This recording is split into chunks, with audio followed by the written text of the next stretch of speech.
Well, hello everybody. Welcome all my former colleagues and members of the administration and those outside the administration that made this happen. I want to say one thing at the outset. I never thought that, having been in the Senate for so many years, as well as Vice President for 12 years, for 8 years, and President for 4 years, that I have to worry about wanting to erase history. Literally erase history, what we can't read, what we can't write. And what I'm excited about, beyond the specifics of this, we're rewriting history, we're allowing history to be written what happened. So our children, our grandchildren, everybody understand what happened. Yes. And what can still happen. Matter of fact, something happened here similar recently. And so, I want to thank, especially thanks to Senator Duckworth, Senator President, Senator Representative Dinsky, like Biden Dinsky. By the way, I moved from an Irish neighborhood in Scranton when we were cold eye, moved down to Delaware. I was the only kid in the neighborhood in this KI. But look, over 100 years ago this week, a mob not far from Lincoln's home unleashed a race riot in Springfield, and that literally shocked the conscience of the nation. It shocked the conscience of the nation. But when these folks worked so hard to make sure, a lot of people forgot it. Railroad tracks, there was a lot going on there. People forgot it, as if, it didn't happen. Listen to some of our colleagues and think, oh, no. We've never had these problems. Well, you're going to continue to have these problems. We talk about the problems we had before, making sure we solve them.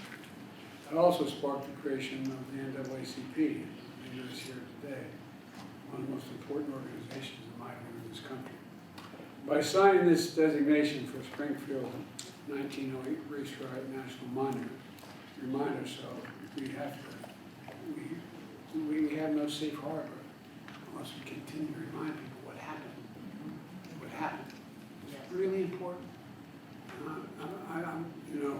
As you've heard me say, when I had an operation years ago, the doctor told me what my chances were. He said, your problem is you're a senator. He said, you're a congenital optimist. Well, I am an optimist. I'm optimistic about this country with the good people. But we can't let these things fade. And I want to thank the engineering firm that went out and found the remedies for the facility. I want to thank the Catholic Hospital for donating the site there to make this happen. And all these people behind it. By the way, we have the Secretary of Interior who knows what she's doing. She cares a lot about all these things. So I know this may not seem significant to most Americans, but it's important. It's important. And then when you walk by this area, you know what happened. Because it can happen again if we don't take care of ourselves. Fight for this democracy. So I'm going to sign this. And what I'm going to do, because I didn't want to bring out 99 Biden pens. We give this first signing to the secretary, and then we got to make sure everyone gets to make this happen. You get a pen, okay? All right.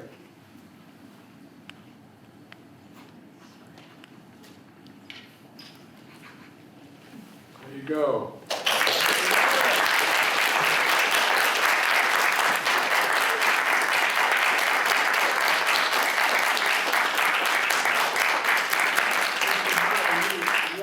Do this, but Dick, do you want to say anything, or Nikki, you want to say anything, or seriously, you guys worked, you started this in 2022. I did, Mr. President. Actually, we started it even before then, but we really gained steam and got it passed out of the Senate, and it's been stuck in the House. And so I just want to thank everybody here who came together to work so hard, because this is such an important part of our nation's history, what the Midwest has done in terms of being part of the civil rights movement.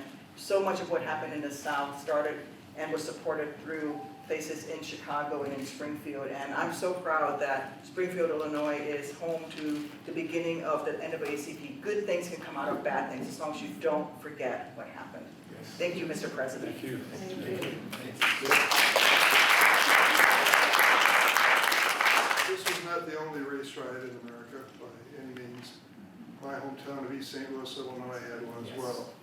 difference here was it was the home of Abraham Lincoln. At that moment in history, people reflected on the fact that he was stunned and outraged to think this happened to Mr. Lincoln's hometown. And I think that's what inspired the NAACP, Mr. President. That's why that has national significance. But it was the connection with Lincoln that really drove home the point that racism has to end in America. We're still fighting that battle.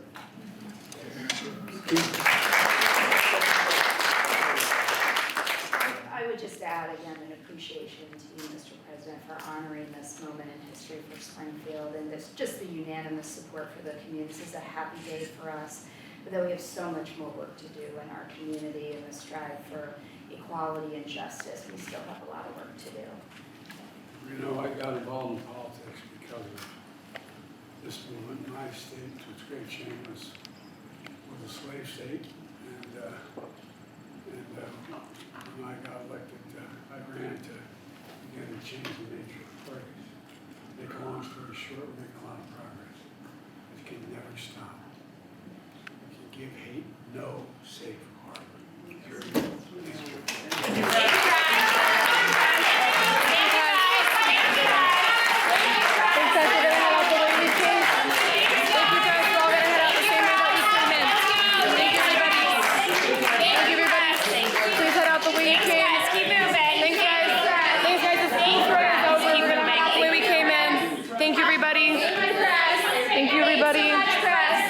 We're gonna head out. One of the reasons why I was late for you all was I was dealing with the ceasefire effort in the Middle East. And we are closer than we've ever been. I don't want to jinx anything, but as my grandfather would say, the grace of God, good little neighbor, a lot of luck. We may have something, but we're not there yet. But it's much, much closer than it was 2 days ago. So keep your fingers crossed. Thank you. Thank you, press. Let's go.